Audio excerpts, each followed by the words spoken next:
Welcome back to SoulBack. This is the R&B podcast. Kyle here, and I've got Tom with me. Ed is MIA today, but Tom, we have a special guest joining us to help us out. Who is the special guest? Man, we're excited to have this guest with us today. One of our favorite producers right now for R&B. He's done Case's latest album. He did Demetria McKinney's latest album. He's done a lot for years. Maybe you haven't even heard before, but what most excites me is he's a big supporter of what we do. So really excited to have Travis Cherry with us on the podcast today. Welcome, Travis. What's up? It's just me. What's up, man? So I want to get right into this last Case album you did, because when we put out our top albums of the year, we definitely mentioned that one as an honorable mention, and his therapy album. Talk about you did nearly all of the album. Talk about that project. It was a fun project, man. Actually, it was a real fun project. Me and Case, I've actually known him since I guess around 2008, and when we met, I was producing under some other producers, the Platinum Brothers, and Case, was working, I guess, on the Rose Experience, I think it was, and so he had always promised me that, we would get back together at some point, and so we linked back up back in 2012, kept in contact. And I mean, he kept his word with me. He was like, "Yo, I definitely want to work with you on a project." And also his management team, like JoJo Brim. Me and JoJo have been friends for a long time. JoJo and his brother. So when me and Case really linked up, it was he was sending me kind of ideas of where he wanted to go musically, and I was just kind of listening to him vocally, and I was like, okay, there's some little tweaks I want to make to his vocals, like his singing, to make people really hear another side of him. So it was me and him just going back and forth, collabing with each other over the course of a year and a half. And you got an amazing freaking project. I think it's been a lot of, I hope his wife doesn't kill me for this. Tisha, please don't hurt me. No, because actually one of the songs on the album, I started writing an idea for him about his wife. Strawberry is a nickname that we made up about his wife. So Strawberry is his wife. But a lot of it was just I'd hear some of his old stories of things that happened in his career and stuff like that, and it was just I was just just going back and forth with him as far as ideas, and musically I was just trying to push myself to come up with something that was super dope for him. And so that's really what you get. If you listen to the album, what I think is 10 of them are me, me and him, 10 of them me producing, but I think there's 6 on him that me and him wrote together. That's pretty. But yeah, I mean, amazing project. The thing that strikes me the most about the album, it's 2018. Man, we almost cringe whenever we hear one of our 90s artists coming out, because we don't know, is it going to be trendy? Is it going to be traditional? But we were so thankful that Case came with a more traditional sound that was true to him. You were involved with his Heaven's Door album too. You had a song on there, which we also really liked. So how do you, what's the battle like, keeping an artist like a Case in that more traditional lane than going towards that trendier, younger sound, which is so popular? You know what? Honestly, I actually learned an important lesson a couple of years ago when I had the single with Raheem Devon about how to ride that line. When I did Temperatures Rising, it showed me that I actually have a sound that can cross from urban AC back to urban on an artist that you wouldn't even expect. And I thank Raheem for giving me that chance and taking a chance on me with that sound. But I hate if an artist, if an artist isn't known for that, or known for being, I guess, sort of close to being there, I don't really think you should touch it. I think you'll start alienating your fan base when you try to do it. I know, I don't know that I'm 100% on certain people's albums that I've heard come out in the past year or two. There's one person in particular, I was like, I don't really know if that would have been the sound. I don't want to say her name, but a certain 90s artist came out, and their album was a little bit too trendy versus what I know them for. And her voice is one of the most amazing voices in the game. And I'm like, she did something that was super trendy. And I was like, no. But if you listen to what I did on Demetria's first album, yeah, we did her Urban AC stuff, and then I think we gave you maybe 1 or 2 that were in that vein, but not necessarily over that. It's just that's her personality. So it wasn't too far away from who she was. I wasn't going to do like a Chris Brown sounding record on her, but it was like, you know, give her something a little bit edgier, you know. So when you hear like Kissin' or you hear, what was the other record? No, No, No. We were just having fun because that's what we do. You know, it wasn't her trying to be something that she's not.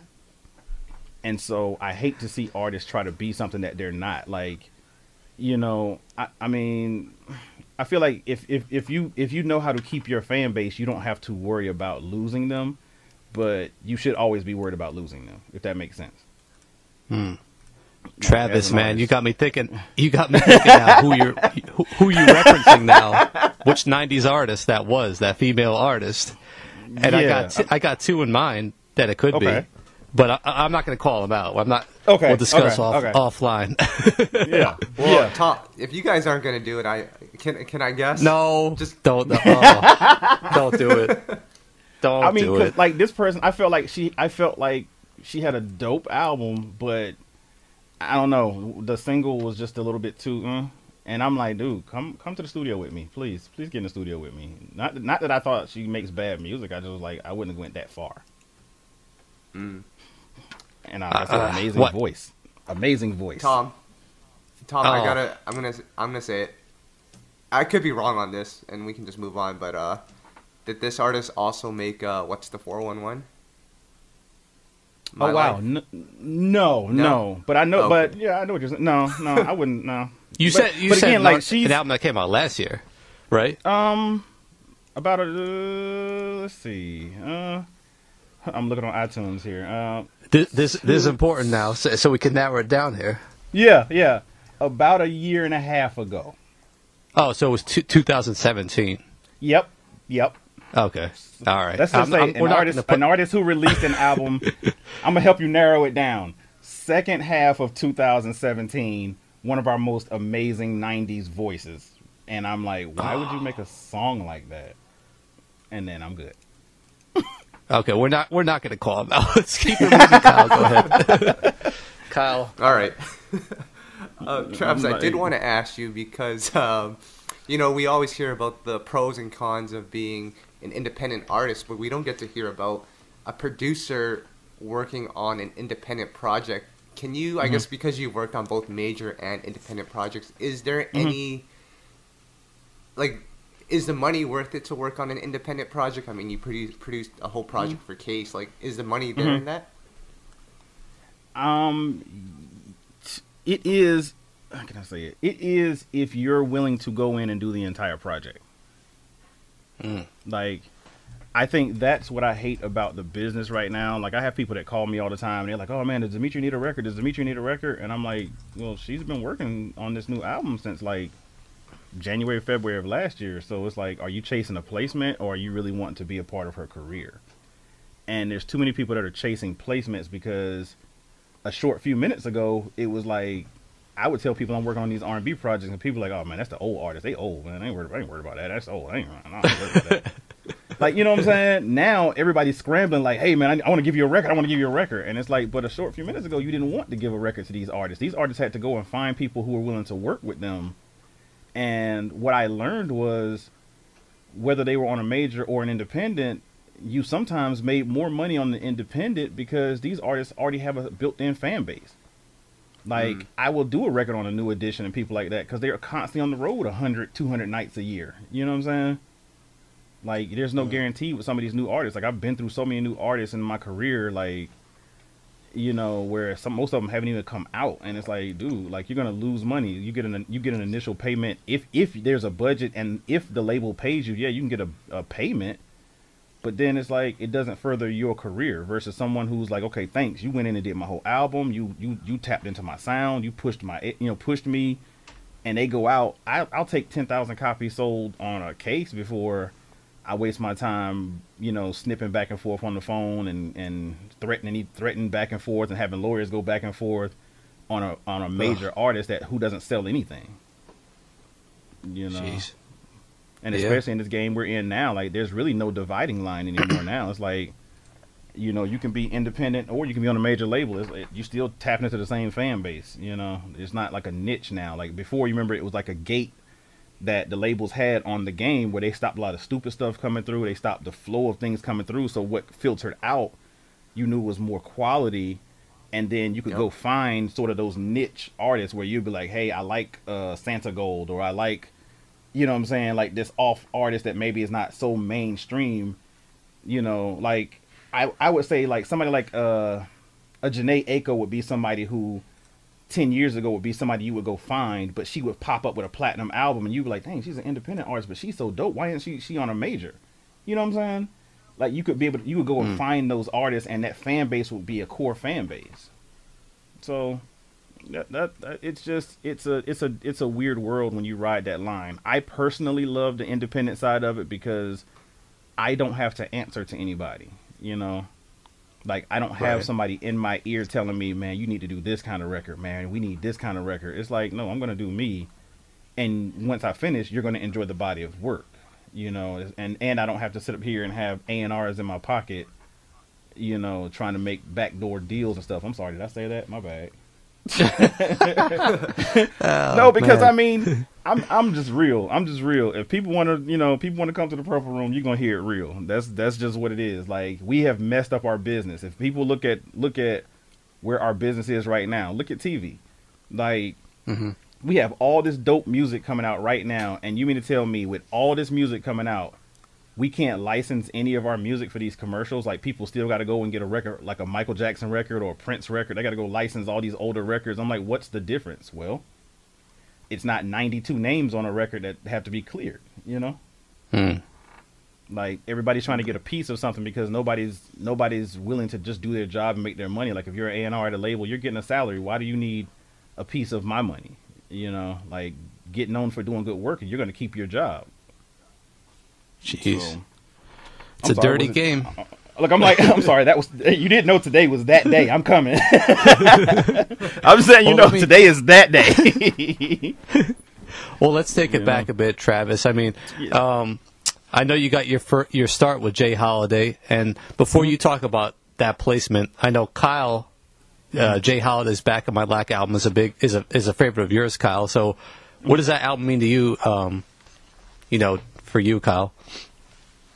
Well, first of all, I think we need a national J.Holiday holiday, I guess, because that album, like, people forget how good that album really was, and I hate it now because we look at, I mean, obviously with the whole valet parking thing that happened, I think last month. And him that's what we call it. Like, I guess that's what we call it. But even him speaking out against like Beyonce and the Beehive. We forget that J.Holiday had more than just Bed and Suffocate. And, for those that only know those two, we can't discredit them or call them out because those were the songs on the radio. But that album, I remember listening to it when I was 17, I think it was. Man, all of those records on that album, including the ones that you were a part of, Travis, man, that album, like I said, we need to have a national J.Holiday holiday for real. Yeah, no, I mean, I know that he's very passionate. He speaks from his heart. Like, I don't think that he does anything that is meant to hurt anybody in any kind of way. He's just very passionate, and he loves R&B. He's very, very passionate. And you know what I'm saying? Like, even just as a friend, like, he's a good dude. He's really a good dude. I think that we just get so hungry for social media, and then people want to hear the controversy, but I mean, I've seen the numbers, and just even with people getting mad at what he said, his numbers spiked. Just like the R. Kelly thing, his numbers are spiked. So, you know what I'm saying? But it's funny. It's like yesterday we were all in the studio having a big conversation, and somebody actually said like his album was one of the ones that you could listen to front to back, and there hadn't been an album like that in a long time. And I think that I was happy to be a part of that project because for me, there's two albums that for me are my standards, like my measure as a producer, what I feel like if I can do that, I'm at my level that I want to be at. And that's like Keith Sweat's first album, front to back, 8 songs. All of them really were singles, like front to back. I don't think there's been an album like that since, like front to back, 8 songs that are just singles that you could go anywhere and be like, man, you remember Keith Sweat's first album? And people can name all 8 songs on that album. You know what I'm saying? Man, you can't talk like this without Ed here, man. Damn, Ed would be going nuts right now. Yeah, I mean, but front to back, you know. And also, I look at the Waiting to Exhale soundtrack. You know, as a producer, that's what I'm still striving for. Like, when I can go in and do that album like Babyface did and make records on each artist that sound like them while giving them my sound for all the way, that's when I know I'm doing what I'm supposed to be doing. But yeah, front to back, I mean, I'll be honest with you. That first album, we drank half of Fulton County. Let me just say that right now. We drank half of Fulton County. Like there was a lot of. I know right now. I joke when people see me in the studio and I'm like, listen, Jack Daniels got me to the Grammys.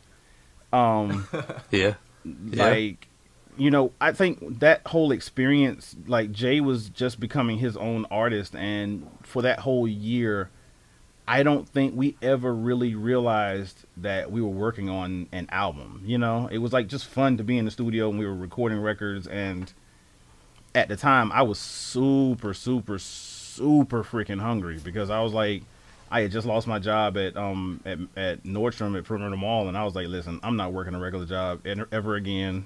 You know, I was like, I'm just going to go hard as I can. And actually, the night that I lost my job, I went into the studio and I made the beat that went on Jennifer Lopez's album. So, you know, it just, you know, for a year straight, you know, it just was a lot going on. And we never really realized that because, I mean, between working on J.Holiday's project and then we had Charlie Wilson in at the time.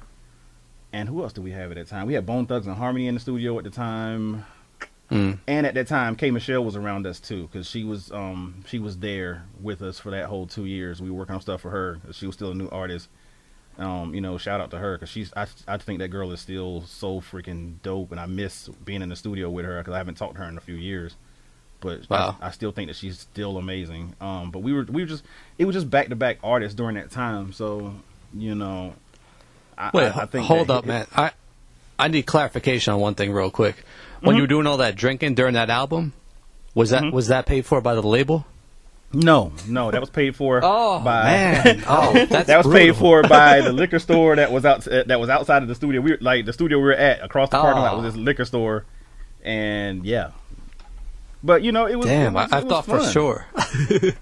Yeah, no, it was fun, man. I'm telling you, Capitol Records is cheap. Now we know.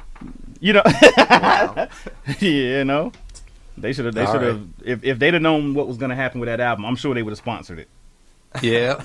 You know, like I'm sure they'd have put a Jack Daniels banner on the outside of that studio, and you know, they'd have been like, "Listen, Jack Daniels and Ciroc and everybody else, please sponsor this studio because we're gonna do something big."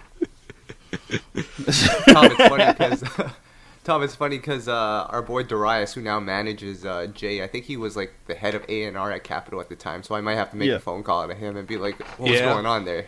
Why are you cheating?" Let's get the real. Yeah. Oh yeah, trust me. There's a lot of good stories from that time. There's a lot of great stories from that whole year. Like, man, that was fun. Well, shut up. Well, Travis, let me ask you. So you go on to work on this first J.Holiday project. It does well. I think it eventually sells gold. You work on the second album, Round 2. Does number one your approach change on that second album, and does the label's approach on what they want you to do on that album change because he's already had success at this point? Honestly, there was some stuff going on at the label in between albums. Like, I think one of the people who was at the label who fought really hard for him died during the making of, or right before the making of the second album. And I think he was still growing into himself. And I mean, the success was like instant. So when the process of that second album was just, it was a hard time for me, in a sense, because I was going through it kind of, I want to say going through it with the producers I was signed to, but we weren't all the way in full agreement, and I didn't even know if I was going to work on that album, to be honest with you. I really didn't know, because I was also trying to, I don't want to say spread my wings, but I was trying to spread my wings, you know? Like, I didn't want to leave them, but I was kind of ready to leave. So the process of the second album, I almost didn't get on that album. I almost didn't, and Jay kept saying, "Yo, man, I need something for the album. Need something for the album." And I finally did jump into the studio with them because I think I had left. I had left for like 3 months, and I wasn't there in the studio when they had started working, and then I came back. And that's how that ended up happening. So, but I mean, those 2 songs are dope. I think in total we did like 4 songs, and I want to say maybe 2 other songs have leaked on the internet, which is when we remade Oh Sheila, and there's another record we got called Hollywood that's all leaked on the internet.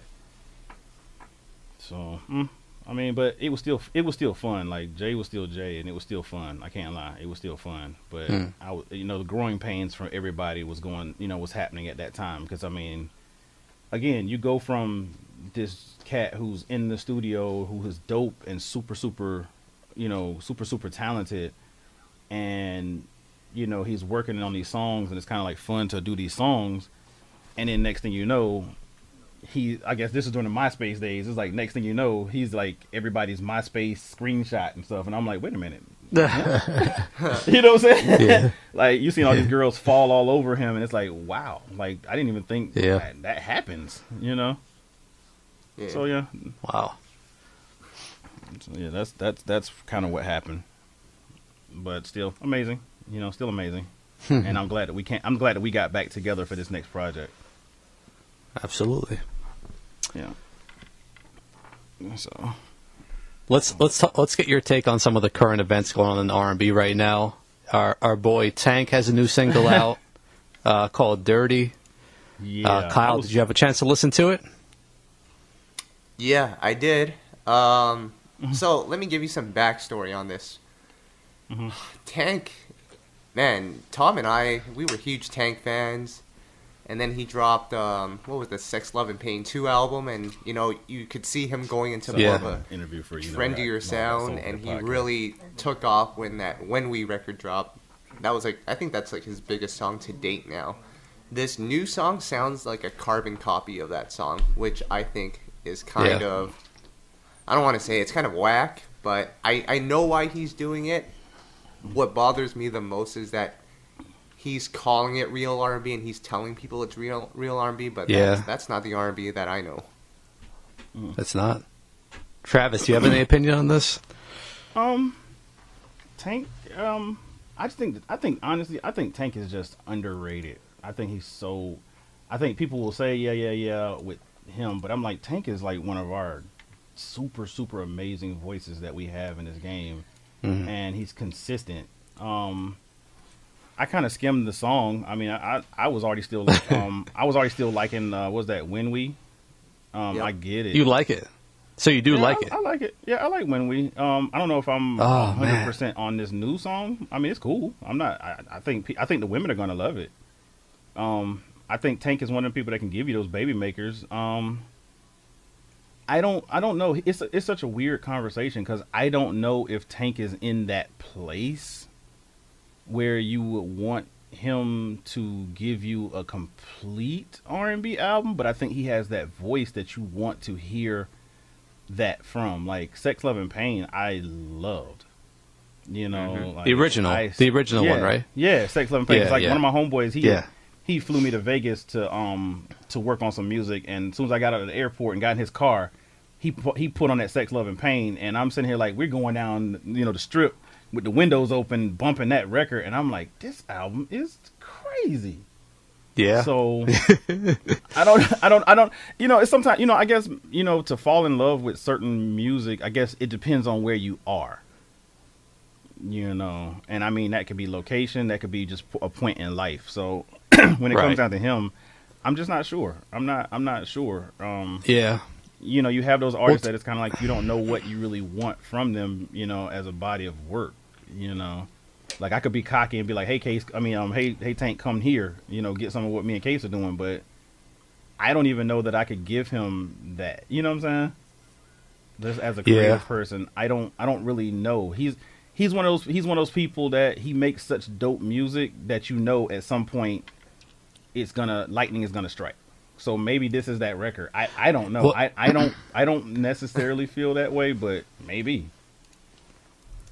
I'll give you my take on it, though. I mean, he, about 5 years ago, was frustrated with the industry, saying no one was supporting him as, making that traditional sound. So he decided to go in this direction to make money. Yeah. He has mouths to feed. He's got, 5 kids? So he's doing what he's got to do. So, I mean, he's never going to go back to that traditional sound. It's just not going to happen. I mean, he's got to do what is best for his life and his career. Yeah, some people are into this sound, some people are not. Me and Kyle, we love Sex, Love, and Pain, and this sounds nothing like Sex, Love, and Pain. We want to hear Tank sing, So we're not necessarily into album, it. His vocals were dumb. Like everything he was doing on Case album, I was like, good gracious. Like, wait, hold on, back up. Hold on. You just brought up a very interesting point, actually, Travis. Yeah. The song he has on the Case album. With Teddy Riley, right? Yes. Is that actually Tank? Yeah, that's Tank. That does not sound like Tank's vocals. We played the song, we discussed it. That does not sound like Tank. I have the session. It's Tank. That's Tank? Yeah, I have the session. Okay. I have the clears raw it up. vocals. That's him. We need to hear the acapella version. We need the acapella. I'll see about making that happen. That tone did not sound like Tank. We were so shocked. We were like, is this Tank? It was interesting.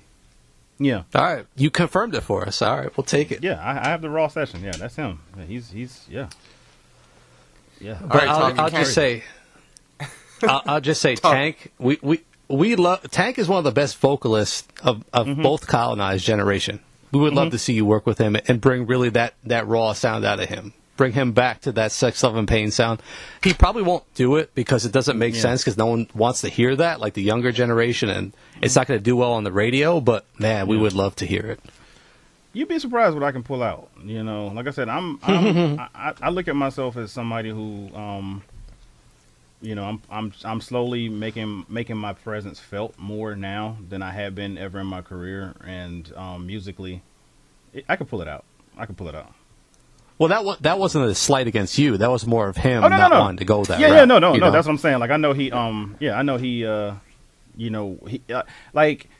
just feel like it's a pendulum. And if you can hit that middle, you have nothing to worry about. But if you swing too far to the R&B side or you swing too far to the trendy side, it can go over certain people's heads. Like, it's like you'll alienate one set of people.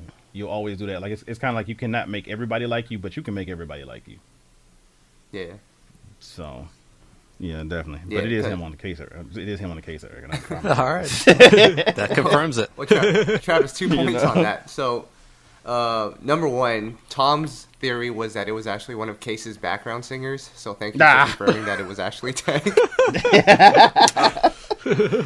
And then number 2, before we move on, that record, I know you liked it. Tom and I weren't big fans of it, but I could see why it was that big. It was a catchy record, and it kind of did fit that middle ground between traditional and trap, maybe a little more towards trap. This new one, it's not for me, so we're going to just leave it at that. But I do want to get all of your takes on this, so it's survey time. It's R&B survey time. We're going to have to bring up Robert Kelly. Sure. I don't want your opinions on him as a person. I don't, honestly, that docuseries that came out, I haven't personally watched it. I really don't want to watch it because I don't know how I'm going to feel about it after. But one of the conversations that have come up from that docuseries is, are we muting R. Kelly? Are we canceling R. Kelly? Do we separate the art from the artist? So I'm going to ask you guys this question because R. Kelly has had a tremendous impact on R&B. His discography is like nothing else that we've ever seen.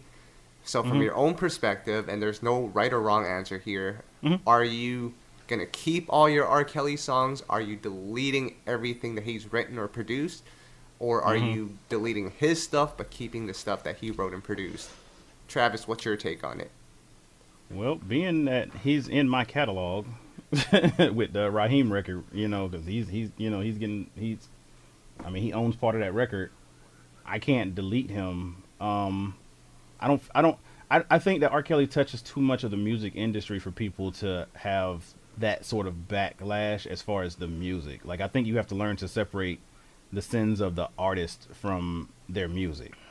Because I mean, if we were able to overlook Jerry Lee Lewis or Elvis, or even just some of our other artists who are tortured, I think that we can overlook his discography or his body of work. Because I think sometimes people want to make it personal, and they're like, I don't want to put money in his pocket, and it's like, well, that doesn't have anything to do with maybe what he did or whatever. So I think it's possible to stay listening to his catalog while having an honest discussion on what happened or whatever. Because I don't feel like we broke new ground. Like it's kind of like the Ray Rice thing. It's like, okay, we heard that he hit his wife. Yeah, it was sickening when we saw the video, but we already heard about it. Yeah. So it's like we already knew about him marrying Aaliyah. We already knew about, I mean, we had a video of, we saw the P tape. You know what I'm saying? Like, yeah. I mean, it's kind of like, how many more P tapes do you need to see? You know what I'm saying? Like, we all laughed at the Dave Chappelle "I Want to Piss on You" skit. You know what I'm saying? Like, yeah. We already knew. So it's like, yeah, it kind of put a human side to it. We had to hear these women's stories. And I'm not saying that that it wasn't sickening, but I didn't watch it. I just heard it like everybody else. I don't really want to watch it because I know already what I need to know about the situation, Like I know enough to be able to form my own opinion, and I'm just like, as a musician and as a artist, oh, sick. He's amazing. Now his personal life, man, that's kind of sickening if it's true, but I mean, unfortunately that's the dirty side of the business. If you're in this business, you're going to touch some of the dirt, Right. Like you can't be successful in the music business and not get your hands dirty in some way. And that's what kind of permeates into what's wrong with the business right now. When it comes down to album sales. And if you've anybody that's been in the studio with me knows that I will say this all the time. The problem with the music business is that our business has always been built on weirdos. We're all of us that have experienced real success or have sold records, we're weirdos. We have to come up with our music when it didn't exist. We have to create our own language. We have to hear something that nobody else would hear and see something nobody else would see. And the problem that you have right now is too many of the cool kids are coming in. So it's all these people that were popular in high school. Now they're like, oh, I'm a musician. It's like, yeah, you're still popular, but nobody really was ever going to buy a record from you. They'll stream it, but they're not really buying your record. But you take somebody like a Prince and you'll be like, oh, he wears women's clothes. I bet you, but that doesn't stop Purple Rain from going diamond. You know what I'm saying? Like, and let's not act like he didn't have the album where he was butt naked on the front with a perm. Like, I mean, come on now. Right. Like, we're not breaking new ground on him being a weirdo. You know what I'm saying? Yeah, I'll just say, I'll share my opinion on this. I mean, it's getting scary, man. I mean, it always hurts to lose a legend. I really feel like it might be over for him. And people are now deleting songs that he wrote and collaborated on, which is the next step. And I don't know, is the next step to delete songs of artists he influenced? I mean, how far will this go? Because, R. Kelly influenced just about everyone. It was almost impossible to deny his impact. So it's getting scary, man. I don't know how far this will go, but man, it's sad. I can't see people really, like, I can't see that much of, musically, I can't see that much of a backlash. Like I think that, well, let me tell you, I mean, I just think that people, will only care. Well, I think people will only care as long as it's what's trending on social media. Now, we should hear those girls out if they need counseling, if they need somebody to be a voice for them. We need that. But we know that just the week before, we were crowning him the king of R&B, and we were clowning Jacquees. So it's like, what is it? Is he the king of R&B, or is he the Pied Piper? What is it? Because, again, we all saw the P tape over 10 years ago. Yep. So, you know what I'm saying? Like, I just think that, we get so riled up in our passions and wanting to vilify someone, but it's only for that moment,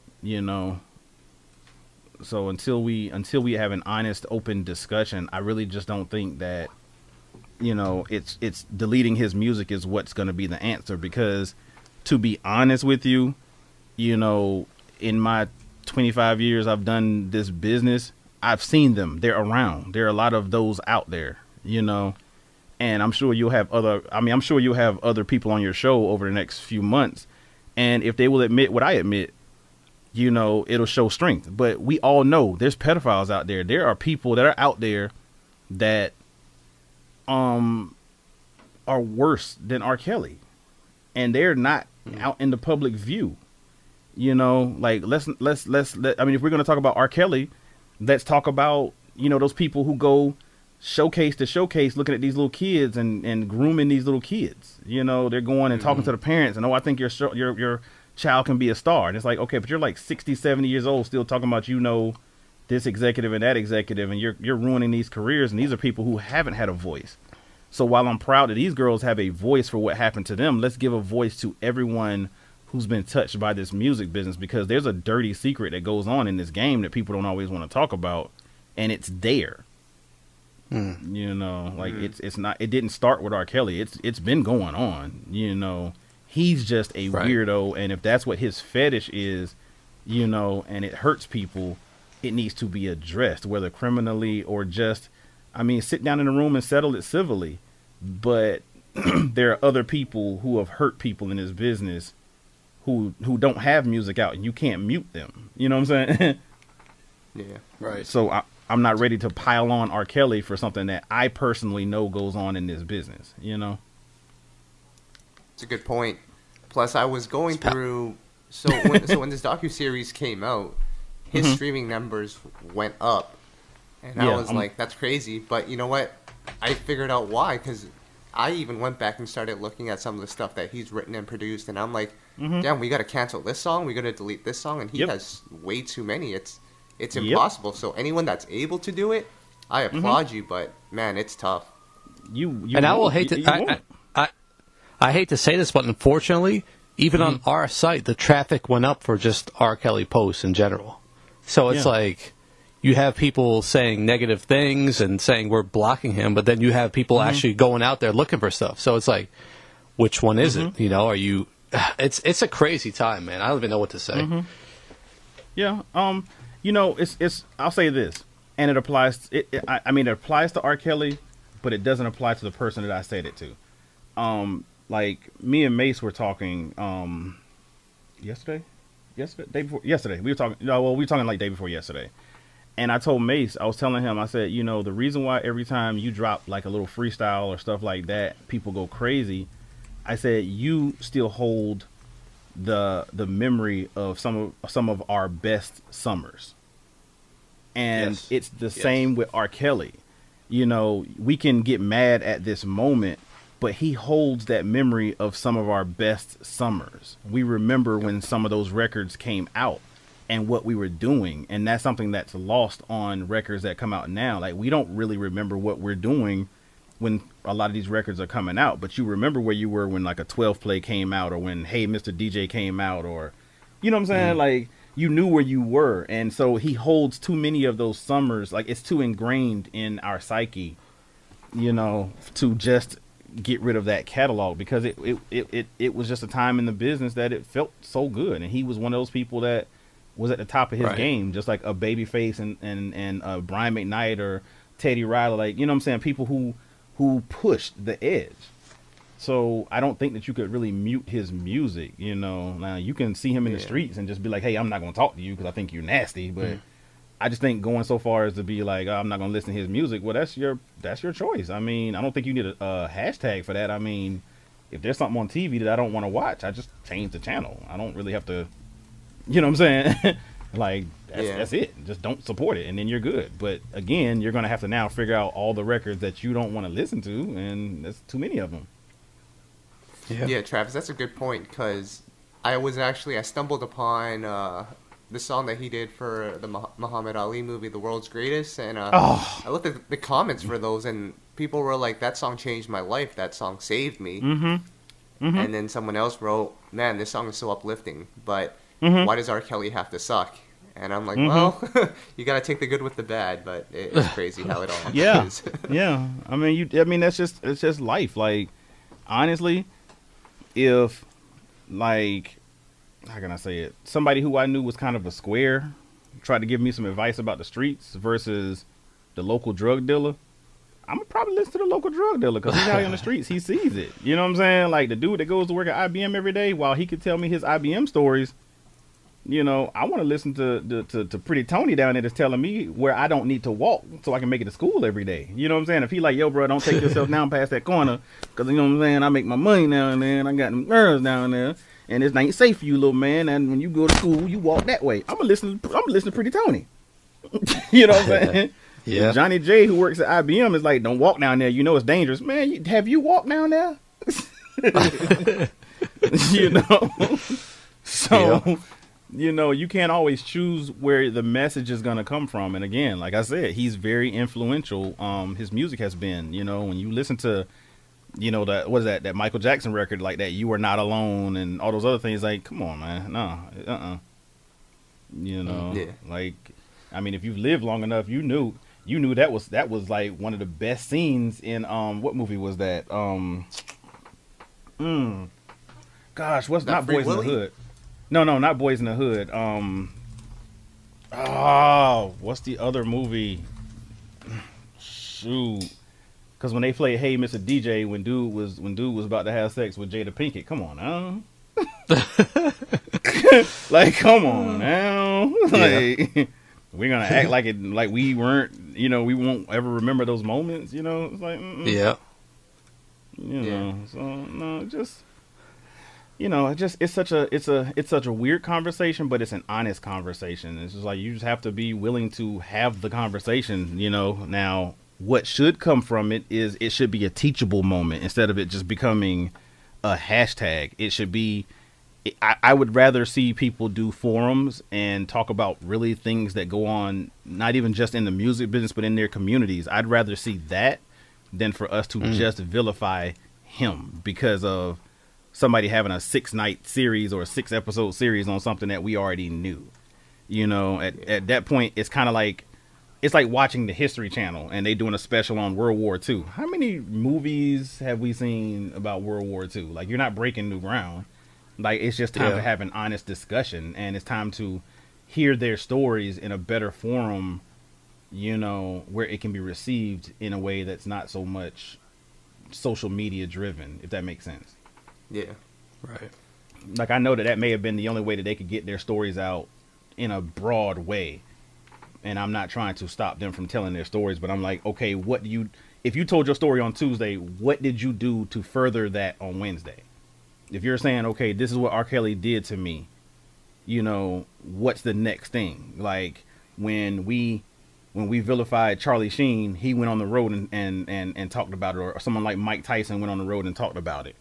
Like, the problem is if someone like R. Kelly speaks his story, then you get a record like what he did was that I admit, like, he told you. You know what I'm saying? Like, he told you. Yeah. Yep. You know. So you run into a dangerous place, just like what's going on with Kevin Hart. Like, I mean, if he apologizes, is it that we don't like how he apologized? Like, are we trying to say, well, I want you to apologize in this way? Like, what's the resolution? You know what I'm saying? Do we gather these women together and they settle it civilly? You know, do you give them all little Nerf bats and let them tie him up and they just hit him with the little Nerf bats and then we all walk away and play one big game of dodgeball?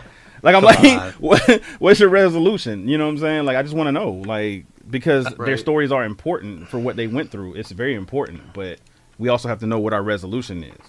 Yeah, that's a good point. Tom, Travis, are you guys ready for the Playa Please Awards? I'm ready. Yeah, let's take this to a lighter note, guys. What do we got for the Playa Please? I'm ready. So, well, Travis, I got to ask you, because Tom doesn't eat red meat anymore. How many hamburgers could you eat in one sitting? Oh. If you really wanted a hamburger, how many could you eat? 2? Do turkey burgers I'll go count? with 2. Yeah, I'll go with 2. All right. Yeah, how many turkey burgers can you eat, Tom? I could eat 2 turkey burgers in one sitting. Maybe 3 if I had to push it. Yeah, that's without the bread. 3 without the bread. Without the bread? Yeah. Yeah. If Three there was without money bread. on the line, if there was money on the line, though, I could probably, probably do about 4. You know, if it was a competition, I give you a hard 4.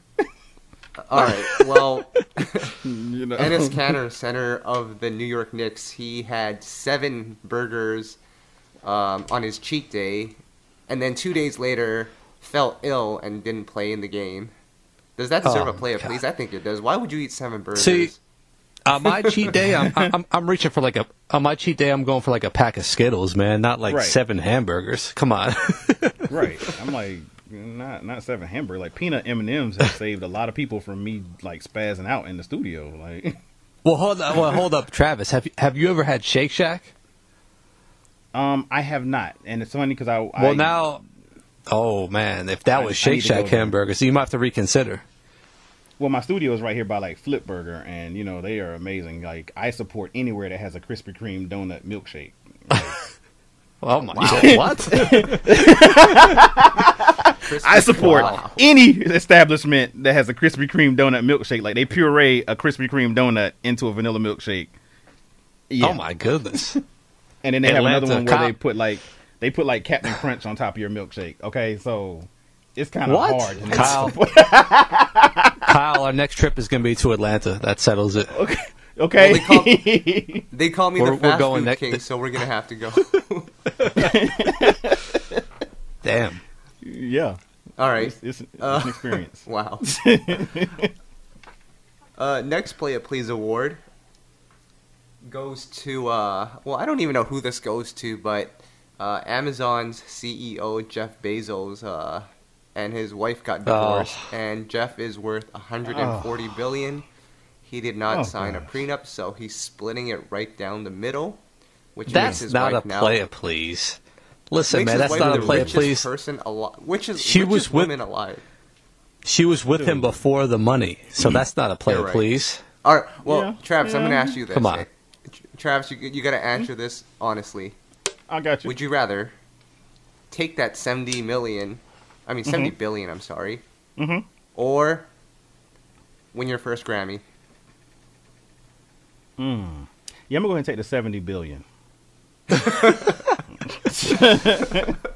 Yeah, that $70 billion, yeah. That's like, dude, listen, after I make $100 million, I should be able to do anything I want at the house. It should be like, hey, so this is our new friend Candy. She's gonna be staying in the other room. She's gonna help you with laundry and stuff like that. Come on. But you got $70 billion and she helped you make it though. Is it that bad at the house? I mean, unless she kicks kids on the weekend. I mean, is it that bad at the crib? Like, I have no comment on this situation. Like, I'm like, dude, like you got $70 billion. I don't care how much I hate her for $70 billion. I go on a vacation for the rest of my life. Just call her every so often, check on her. Man. I'm just saying, at $70 billion, you just can't be. It should not be easy to find you because that divorce is gonna be. Ugh. Yeah.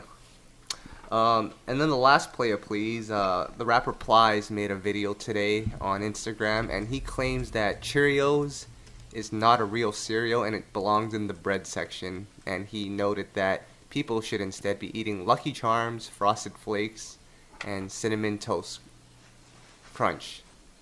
Guys, that's why diabetes is going up. You got to stick to your yellow box Cheerios, right? I love Cinnamon Toast Crunch, man. Come on, it's the best cereal ever. I'm a Frosted Flakes person, so I'm sitting here like, you won't do that to us. Tony has been good to us over the years, okay? So, but I do not agree that Cheerios is bread. Like, come on, man. Yeah. That is just wrong. Kyle, that's just wrong.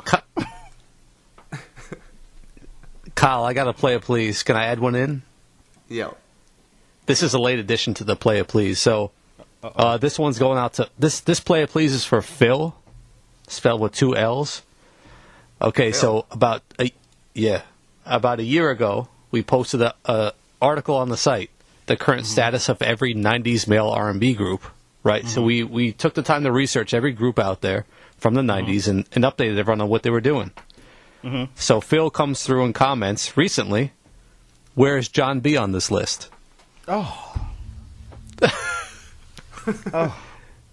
This was R&B groups. It clearly states in the title. So Phil gets a Playa Please Award for reading comprehension. I'm sorry. That's not. Come on. It says group. Is Jon B part of it? Is Jon B a group? Maybe he was thinking that Jon B was like in what's the other group that sang Oh Set no. You Up? Maybe he thought he No. I'm trying to give him an out. I'm trying to give him an out. I'm trying to give him an out. I'm trying to give him one. This is you know Jon B's one of our favorites here, man. Come on. Yeah, he's still dope too. Oh, Man. I got to get you in the studio with him too, man. Help us get an album from Jon B. He's not putting music out. Yeah, he should. Yeah, he's more than. Hey, Jon B's invited to the Purple Room. Definitely, he's more than invited. Well, let me ask you this. Let me ask you, in your opinion, does it make sense for an artist like Jon B to even put an album out? Yeah. Considering these factors, though, he tours, every weekend basically off his previous hits, and knowing the fact that people may or may not even support what he puts out these days. So, does it even make sense? Yeah, I mean, if you come with a hot record makes people remember, because people still play the record with him and Tupac and stuff like that. So, I mean, he's still there. With the advent of like Spotify playlists and stuff like that, these artists are still relevant. People just might not always be talking about them, but they're still there. That catalog is still probably making him some money. But a new project and a new song will always make them be able to make a little more money on the road. Yeah. So yeah, I think it would be, and I think it would be well received in the same way that it was when we had like the Jodeci come back. Like it was like, okay, I hadn't heard from you in so long. It's just one of those moments that people were like, whoa. And we need more moments like that. Hold on, Travis. That Jodeci comeback was well received until people heard the album. Okay, the single. Let's go with the single. You must have not seen. You must have not seen the feedback on the album. I hate to say it. We love Jodeci, but man. Well, I just gave Casey a record, and he's supposed to be cutting it right now. So I'm waiting to hear what it sounds like. And, Oh man. And I actually tapped into their sound. Like I tapped into their sound. Like I went back and did their sound. So I think that's gonna be super super dope. And then me and Case wrote the record together. So. That's amazing. Actually, we love Casey. Case made that happen. It's fun. It's fun. Just like with even with little homie Jacquees. I the stuff that was going on with him. Like he came here to the studio to do a record with Case, and I actually got to see a different side of him, and I was actually like, okay, he's a cool little dude. We all agreed what he's doing is more for like publicity. Like we gave him props actually for even recognizing. I'll say that his streams are up. Whatever he's doing, but we give him props. It's working. Yeah, we give him props for actually recognizing like '90s artists because he actually on his album had Donnell Jones. He brought the conversation. Like I love that he brought the conversation, and I think that he put pressure. If ever there was pressure on all of us who are like R&B producers and the actual R&B solo male artists. If ever there was pressure, 2019, there's pressure. Because Jacquees started the conversation, and now it's like, you better bring your best body of work. If anybody who was on the Shade Room or any other publication having something to say about what Jacquees said, the pressure's on now. Like, you have to now make a flawless project, and you have to now further the culture because you've jumped into the conversation. So that's how I feel. Like, you box yourself into a corner when you jump into the conversation. Like when you're like, oh man, no, such and such is the king of R&B, and he can't say that. Well, he said it. You spoke on it. Now you got to put out a project that supports what you spoke on. Not saying that everybody has to be contending for the Grammys, but I know when you guys do your best of list for this year, I better see everybody's name on it. Now, I would love if everybody comes and get their music from me, but that's my dream. I'm like, Usher, Usher, Keith knows me. Yeah. You know what I'm saying? Usher, if you're listening, Keith Thomas knows me. Keith has my number. You know, come over here to the studio. Let's not do it in the big studio. Let's do it over here in the small spot where it's intimate. You'd be surprised. Right. We're still waiting for Usher. Man, I still like Usher, so I mean, I only cause controversy in the studio because I say, and I don't want anybody to start vilifying me, but this is my opinion. I say, yes, Confessions was a great album, but Confessions didn't break new ground because 8701 was his best album. Oh, man. Kyle, don't we say that same thing? Kyle, we say that. Yeah. You know what? I would say that the best songs from Usher's discography came from 8701. Yeah. We say that. To me, we talk about that all the time. Man, vocally, however they had him sound on, what record was that? Can You Help Me? And, my God. My goodness. Oh, my God. Like, he was somewhere vocally, he was somewhere. You know what I'm saying? Like, he was just vocally somewhere. And, you know, I hold 8701 in the same vein that I hold Off the Wall. You know, it's like, I think we look at the bigger record and we like, this was that big record, and you don't look at what was happening on the album right before, and you don't see the momentum was already there. Yep. So I say we talk about that all the time. It's funny you mentioned that. That's because I'll even say Confessions. I didn't love. People say, "Oh, it's the best album." I don't love every song on that album. You know, but 8701, I felt like that was a moment in R&B, and it doesn't quite get acknowledged like it should. It was a beautiful time. Like I think just the storyline when you were saying that, it was like he came off of another great album. Like Jermaine was just giving him that heat, and he had that relationship with Chili, and it made R&B feel good. You know what I'm saying? Like it just made it feel good, you know, like it just made it feel good. I think Confessions, Confessions was just everybody asking the question of what happened in their breakup. But 8701, you were like, oh man, he's with Chili. Oh man, they're like the couple. You know, the same way you looked at it when you had like Bonnie and Clyde with Jay-Z and Beyonce. It was like, wait, they're dating? Oh shoot, whoa. You know, that's just my opinion. You know, debate. Yeah. So yeah, that's all right. So we got to wrap this podcast up. We're just about out of time. But Travis, before we let you go, tell us what you are working on. I think you hinted at it a bit earlier, but let us know what we can expect from you coming forward. So far, we're finishing Demetria's new album. I'm actually just in the middle of mixing, and I'm still trying to. I still kind of want to do like one more song, but we're pretty much wrapped up. Case, we're going to start another Case album. Definitely waiting to get this record back from KC that I did for him. I just did like 4 records for Bone Crusher, which is interesting because he has this alter ego that he's doing.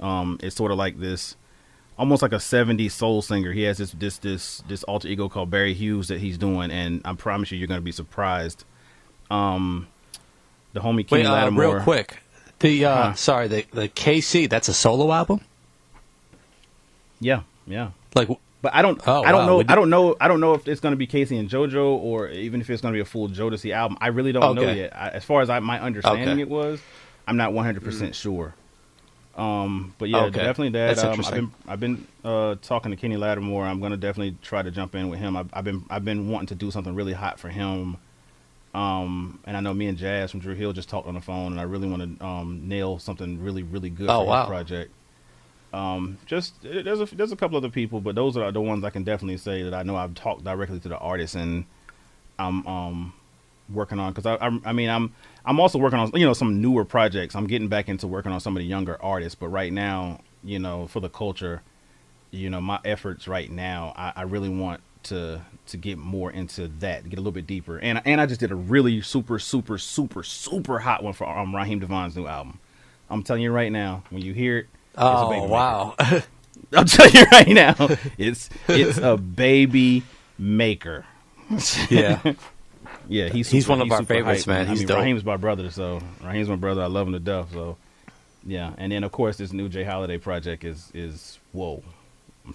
Shout out to Milk and Sis. Like his actual album, Milk and Sis are killing it. They are super amazing. Like the sound they're doing for him is amazing. Like I love that single, the 25 to Life. And if you hear that single and you actually take a listen to it, when you hear the actual album, it all goes together. So that's super hot. But this EP he's about to drop, yeah, it's gonna be conversation about it. That's what I'm gonna say. It's gonna be some conversations. You know, I just want to say, man, it's so great to hear you say things like for the culture, because we never hear people doing it for the culture anymore. There's very few who do, and we really appreciate those who do it, because that's what keeps the art alive, and really respect what you're doing, and thank you for keeping that in mind when you're creating, music. It's amazing. No, thanks, man. Like I just, like I said, I have my goals. I mean, I could just focus on the super young stuff all the time. But a friend of mine, Wayne Washington, Wayne was telling me back in 2009, he was like, Trav, if you keep doing this R&B stuff, when it turns around, you're going to learn that you're one of the few people that are still doing R&B, because everybody's going to shift their sound and they're going to lose that touch of what they can do. So, I've been able to get great advice from so many people who have told me to stay the course, like a No ID who's, giving me great advice, and my boy L Rock, and especially Teddy Riley, like shout out to Teddy. Like Teddy, the first time we got on the phone together, I almost cried, because Teddy gave me advice back in 1994, and I told him when we first talked again, I was like, dude, you don't realize you told me some things about how to survive in the business, and now I look at my career and I'm like, dude, it all applied. So there's just people along the way who have given me great advice, and who know that I've been here, And that's what I try to further, and I have to give a special shout out to two people in my career too, and that's Jazzy Faye and Too Short. If it wasn't for Jazzy, I would be nothing, because Jazzy introduced me to everybody that I know here in Atlanta, and Too Short helped me sell my first beat. Wow, that's surprising and really dope. Yeah, but no, 2019 we're gonna take R&B. We're gonna take R&B where it needs to be, and I see it happening. But I also see the war that needs to be fought. I know we don't have enough time, but one thing that I hate to see right now is that labels are starting to push some of these younger artists over to the urban AC side just to pump up chart positions to make them look like they're doing more than what they actually are. Oh my God! I'm Kyle. sorry, Kyle. We talk about that all the time because we study the charts. I told you, Kyle. That's what's happening. Kyle. And it's getting. Can you chime in on that? It's definitely getting in the way. Uh-oh. Kyle, real quick. Yeah. I mean, I told. Listen. Go ahead. Listen, someone like LMA is doing it on urban, and and people are gonna follow. The R&B acts are gonna. It's gonna open up on urban, but I don't disagree with it that they are just throwing everything on urban AC. But I'm telling you, the gates are opening. No, you just got to be patient. I'm sorry, but Travis, we're gonna have to have part 2 of this podcast, because you're too knowledgeable. You got to read. You got to join us again, because this is exactly what we talk about. It's like they just go there because that's an easy path to get a number one hit for labels. It's urban AC is a mess right now, in my opinion. But we got to talk about that next time, man. That's a whole nother. I'm with it. but hey, Travis, thank you so much, man. You've been an awesome guest. You have our support on whatever you do. We love what you're doing.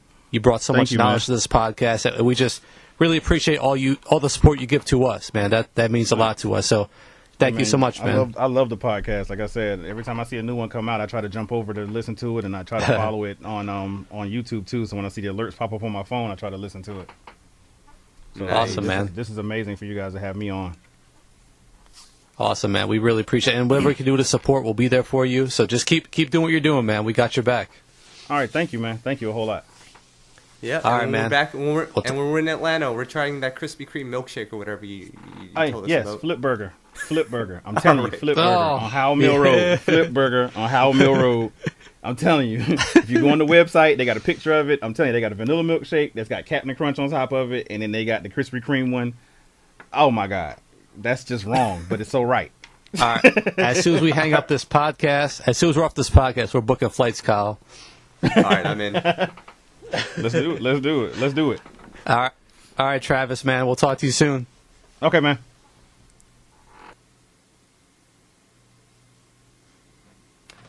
All right, Tom. That was our boy Travis Cherry. That was dope. That was a really good. He knows what's going on, man. I really liked his insight. You know, he's making some great music. People don't realize he might not get the attention he deserves because he's not making the trendier sound. But man, we need to support artists or producers like a Travis Cherry, man. Right? Yeah, and if they keep it real like he has, we got to bring them back. But Tom, I know we're running short on time, so there are a couple of things that I wanted to touch on. We'll probably wait until Ed is back, but I'm just going to highlight them now, and we can definitely look at it next time. So we have a new Music Soul Child song, which I know you're very excited about, but let's wait for Ed on that one. Kyle, we can't just glaze over these amazing singles that are out, Kyle. We got to wait for Ed. We have like 3 minutes, so a new Music Soul Child song called My Girl. We got the new Tank song, Dirty, which I know Ed will have a lot to say about it. Monica's Commitment. Carl Thomas has a new song, One with Heaven. And there's probably a couple of others that I forgot. If anyone who's listening to this has any discount airline sites they use, hit us up in the comments. We're going to Atlanta, Kyle. Yo, you don't even drink that stuff. You might try chicken and waffles, right? You like chicken and waffles? What I'm talking about these milkshakes, man, with the Captain Crunch on top. Are you kidding me? All right. Well, Tom, before you and I get out of here, what's going on with I Got Soul?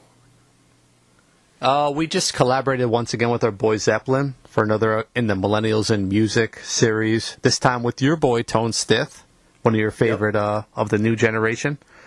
So he's actually making some quality music. He actually also wrote your boy Chris Brown's single, which you didn't mention yet, but that was a cool moment for him.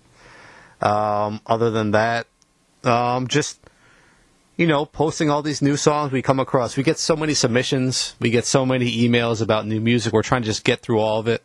So, just stay locked on the site. We're posting as much as we can. That's one of the few sources left of good R&B music. So check us out. Yeah, for sure. And then as for myself, actually, Tom, I was at Neo's concert yesterday. Shoutouts to DJ Soulchild, who's like #1 on the Neo fan club. Man, Tom, I gotta say, she puts on an amazing show. And let me put this in perspective, really? Right? Was it really? Yeah. It was good. She was singing, she was moving on stage, she was energetic. And Tom, let me let the listeners in on something. So as you know, Tom, I don't really drink like that, right? Oh no. So whenever I'm at a concert, and I know, and I think it's not going to be something that I actually like, I'll buy a drink at the bar. If you're a little tipsy, the concert might be a little better. Is this fair? Yeah, that's true. Yeah. But at that concert, I didn't even finish my drink until the end because I was just mesmerized by her performance. Kyle, why would you not think it was going to be good, though? She had like 4 songs on our top 100 best songs of 2018. Come on. You just never know. Actually, you know what? I should have known it was good because I was at her concert like 2 years ago, too. But, man, I was blown away by it. I know Soulchild and I always have these discussions about who's the better 3-letter artist, Neo or her. Soulchild. What? You have a discussion about that? We do. So that's funny. Soulchild, I have figured out, and the results are in.